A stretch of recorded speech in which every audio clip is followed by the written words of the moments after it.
Salut! Aujourd'hui, on va s'intéresser à l'expression d'Hélice Panda, ne pas être dans son assiette. Bon, moi en ce moment, clairement, ça va quoi, j'ai la pêche, je suis dans l'assiette, je suis tranquille, je suis au calme. Bon, on va pas faire toute la vidéo comme ça, c'est chiant, même pour vous et pour moi, donc envoyez, on commence. Et voilà, c'était moi, pas Brad Pitt.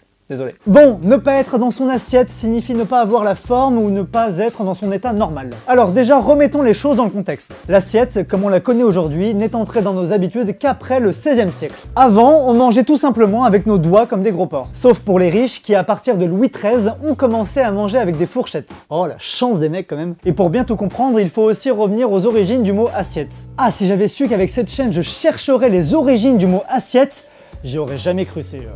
qui fait ça quoi? Qui cherche les origines du mot assiette? Un des sens du mot est depuis 1580 chez Montaigne la manière d'être assis. Et souvent utilisé dans la marine, l'aviation et l'équitation, le mot assiette indique donc l'équilibre. Ne pas être dans son assiette signifie simplement qu'on n'est pas stable, qu'on n'a pas un bon équilibre, d'où ne pas être en bonne santé. Donc bon, aucun rapport avec le plat que vous mangez, même si parfois on aimerait éviter certaines recettes un peu dégueu. Et pour les dingues du mot assiette, qui veulent savoir pourquoi ce mot a ensuite désigné ce plat individuel, eh bah j'ai aussi une réponse pour vous. Toujours en utilisant l'idée d'équilibre et de position, l'assiette désignait cette façon de se tenir droit à table. Et un peu plus tard, on s'est rendu compte qu'elle pouvait contenir des aliments, on lui a alors donné le nom assiette. Bon, voilà, maintenant vous êtes des experts en assiette. Je sais pas si c'est utile, mais au moins maintenant, tu le sais.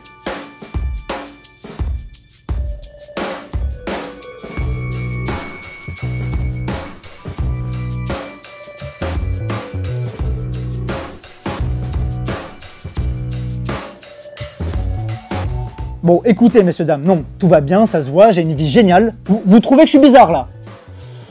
Ouais, on peut pas dire ça, mais c'est vrai que je suis assez angoissant, quand même.